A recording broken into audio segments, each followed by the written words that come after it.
Hello mga mamshi! Slice tayo ng kapayas. Ayan. Slice tayo. O, diba? Binili ko to siya kahapon. Hindi ko lang na slice kahapon. Sabi ko ngayon ko Kasi pag hindi ko naman to slice, mabubulok siya eh. Kasi luto. Yan. O, diba?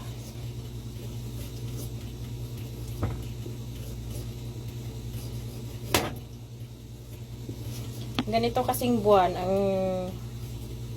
ng kapayas dito sa Saudi. Ang daming kapayas ngayon.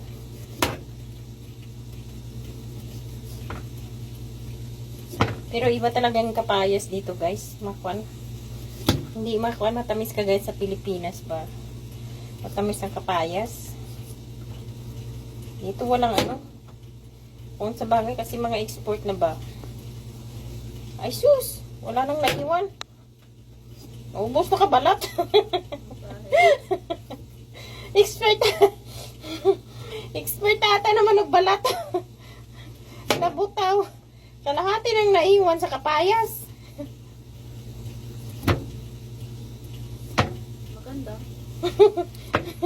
Ubus ata.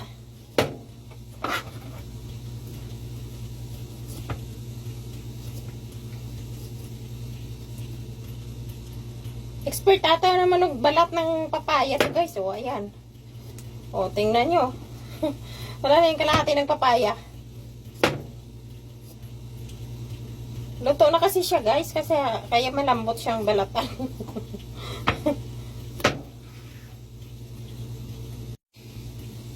Ayan na guys.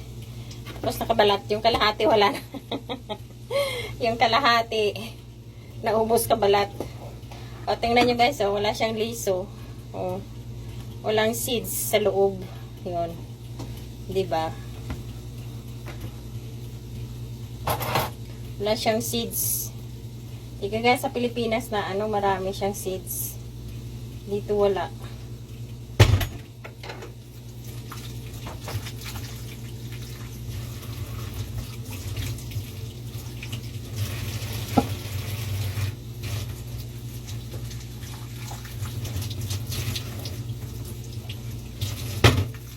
Tsaka, iba kasi pag nasa puno mo kunin siya guys.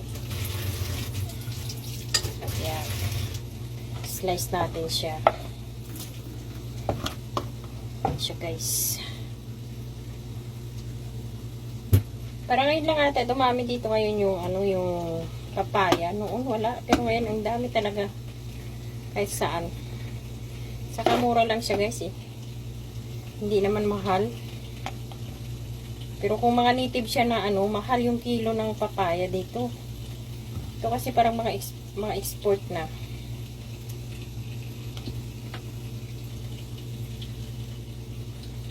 Burrito to kainin ng asawa ko. Mamaya ubos to sa kanya. Nakaisa ka pa lang, nakatatlo na siya. Di ba nak?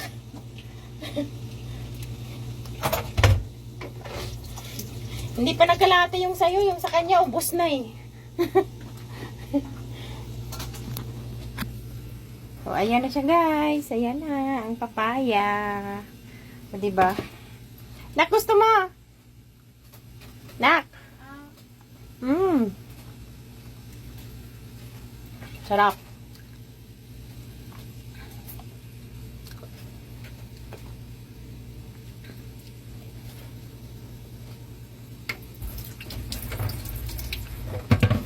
Bye!